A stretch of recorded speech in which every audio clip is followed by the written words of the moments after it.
జనసేన అధినేత పవన్ కళ్యాణ్ పిఠాపురం అసెంబ్లీ అభ్యర్థిగా నామినేషన్ దాఖలు చేశారు. ఎన్నికల అధికారిగా నామినేషన్ పత్రాలు అందించారు. ఎన్డీఏ కూటమి అఖండ విజయం సాధించబోతుందని పవన్ ధీమాను వ్యక్తం చేశారు. మీడియాకు అండగా ఉండే వారి కష్టాల్లో పాలు పంచుకుంటామని పవన్ కళ్యాణ్ అన్నారు. రాష్ట్ర ప్రయోజనాల కోసం తగ్గి త్యాగాలు చేసి తెలుగుదేశం పార్టీ ఇబ్బందులు ఉన్నప్పుడు నిలబడి ముందుకెళ్ళాం. అదేవిధంగా బలమైన నాయకులు వారు కొంత త్యాగాలు తప్పలేదు. ఆ భాగంలోనే మాకు మండపేట, రామచంద్రాపురం చాలా ఒక 30-40 నియోజకవర్గాలు మా అభ్యర్థులు పెద్దాపురం లాంటి నియోజకవర్గంలో కూడా నేను విత్డ్రా చేయడం జరిగింది. అందరినీ సర్దుకోమని చెప్పాను. దాంట్లో భాగంగానే చాలా బలమైన ప్రజానాయకులు, ప్రజల్లో బలమైన అవగాహన ఉన్న ప్రజా సమస్యల మీద అలాంటి వ్యక్తి వర్మ గారు త్యాగం చేశారు. మనస్ఫూర్తిగా వారికి ఈ సందర్భంగా వారికి నా ప్రత్యేక కృతజ్ఞతలు, నమస్కారాలు. ఈ త్యాగం రాష్ట్ర ప్రయోజనాలకే కానీ వ్యక్తిగత ప్రయోజనాలు దాటి చేస్తున్నాం అది. సో మనస్ఫూర్తిగా వారికి కూడా భవిష్యత్తులో ఉన్నత స్థానాలని అధిరోహించాలని దానికి నా కృషి ఉంటుందని కూడా తెలియజేసుకుంటా ఉన్నాను.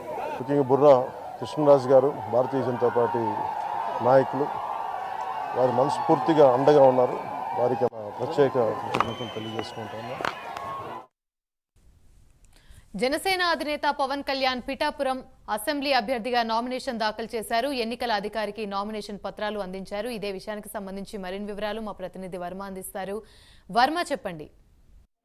జనసేన చీఫ్ పవన్ కళ్యాణ్ పిఠాపురం ఎమ్మెల్యే అభ్యర్థిగా కాసేపటి క్రితం నామినేషన్ వేశారు. హనుమత్ జయంతి రోజు పవన్ కళ్యాణ్ భారీ ర్యాలీగా వచ్చి నామినేషన్ పత్రాలను ఇక్కడ ఎలక్షన్ అధికారులకు సంబంధించి రిటర్నింగ్ ఆఫీసర్ అధికారులకు అయితే అందజేయడం జరిగింది. నామినేషన్ వేసే సందర్భంలో ఆయన వెంట పిఠాపురం టీడీపీ మాజీ ఎమ్మెల్యే వర్మ, అలాగే జనసేన ముఖ్య నేత నాగబాబు పవన్ వెంట కూడా రావడం జరిగింది. అంతకుముందు పవన్ కళ్యాణ్ ర్యాలీకి భారీగా జనం తరలి వచ్చారు. ఏదైతే గొల్లపల్లి సెంటర్ నుంచి పిఠాపురం పాదగయ దేవాలయం వరకు కూడా భారీగా ఈ జనం అయితే తరలి వచ్చారు. ఎన్డీఏ కూటమిలో భాగంగా టీడీపీ, బీజేపీ పార్టీలు పవన్ కళ్యాణ్ మద్దతు తెలుపుతుండగా ప్రస్తుతం టీడీపీ, బీజేపీ శ్రేణులు కూడా భారీ స్థాయిలో ఈ పవన్ కళ్యాణ్ నామినేషన్ ర్యాలీగా అయితే తరలి రావడం జరిగింది. ఉదయం 10 గంటలకి ప్రారంభమైన ఈ కార్యక్రమం గత అరగంట క్రితం అంటే సుమారు 2:30 ప్రాంతానికి ముగిసింది. చాలా హఠాత్తుగా పవన్ కళ్యాణ్ తమ అభిమాన గణంతో జనసంద్రంతో పూర్తిగా కూడా ఈ ఎంపీడీఓ కార్యాలయానికి తరలి వచ్చి అక్కడ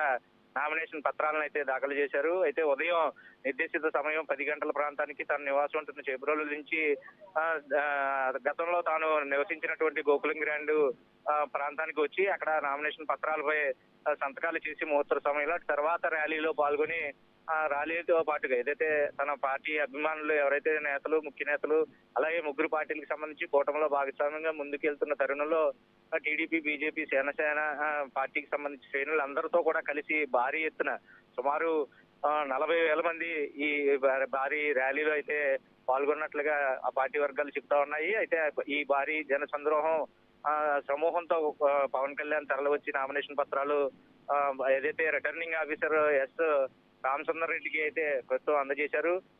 ఒక అరగంట తర్వాత మీడియా ముఖంగా కూడా పవన్ కళ్యాణ్ మీడియాను ఉద్దేశించి కూడా మాట్లాడడం అయితే జరిగింది. ఏదైతే పిఠాపురం ప్రజలు తనపై చూపిస్తున్నటువంటి అభిమానానికి ఇప్పటికే పవన్ కళ్యాణ్ కూడా పిఠాపురం నియోజకవర్గం ఒక మోడల్ నియోజకవర్గంగా తీర్చిదిద్దుతారని, ప్రజలు చూపించినటువంటి ఆదరాభిమానులు ఎప్పటికీ మర్చిపోలేనని, తాను ఇచ్చిన మాట నిలబెట్టుకుంటానని మీడియా ముఖంగా కూడా ఆయన వెల్లడి చేసిన పరిస్థితులు అయితే ఉన్నాయి. ఈ రోజు నామినేషన్ పత్రాలు ఈ ప్రక్రియ ముగిసిన వెంటనే ప్రస్తుతం తను నివాసం ఉంటున్న చేబ్రోలు అయితే వెళ్లడం జరిగింది. సాయంత్రం ఉప్పాడ సెంటర్ లో భారీ బహిరంగ సభ నిర్వహిస్తారు. అక్కడి నుంచి వారాహిపై నుంచి పవన్ కళ్యాణ్ అయితే నియోజకవర్గ ప్రజల గురించి మాట్లాడతారు. ఇప్పటికే మొదటిసారి ప్రచారంలో భాగంగా తొలిసారి చేబ్రోల్లో బహిరంగ సభ ద్వారా ఈ పిఠాపురం నియోజకవర్గ కేంద్రంలో ప్రసంగించారు. తర్వాత ఇప్పుడు రెండోసారి ఈ రోజు ఉప్పాడ సెంటర్ లో భారీ బహిరంగ సభకి అప్పుడే అన్ని ఏర్పాట్లు చేశారు. పోలీసులు కూడా భారీ భద్రత ప్రస్తుతం అన్ని ఏర్పాట్లు కూడా చేసిన పరిస్థితులు ఉన్నాయి. పోలీసుల అనుమతులు కూడా మంజూరు చేసిన నేపథ్యంలో ఈ సభ ద్వారా పవన్ కళ్యాణ్ ఎటువంటి దిశానిర్దేశం చేస్తారు, తన కార్యకర్తలకి, సైనికులకి, నియోజకవర్గ ప్రజలకి ఎటువంటి సందేశం అందిస్తారని కొంత ఆసక్తికరంగా మారిన పరిస్థితులు అయితే ఉన్నాయి. ఒకవైపు నామినేషన్ ప్రక్రియ పూర్తయిన తర్వాత పవన్ కళ్యాణ్ తమ నామినేషన్ సంబంధించి అఫిడవిట్ లో తన వివరాలు ఆస్తులకు సంబంధించి ఎటువంటి పొందుపరిచారు అవి ఈ సాయంత్రం లోపల ఆ విషయాలన్నీ కూడా బయటకు వచ్చే అవకాశం ఉంది. అయితే ఎంత మేర ఆస్తి పవన్ కళ్యాణ్కి ఉంది, ఎంత మేర అప్పులు ఉన్నాయి, వ్యక్తిగత వివరాలతో పాటు పూర్తి వివరాల కోసం నియోజకవర్గ ప్రజలతో పాటు ఆయన అభిమానులు అయితేనూ మిగతా పార్టీలకు సంబంధించిన నేతలు కూడా ఎదురు చూస్తున్న పరిస్థితి అయితే ఉంది.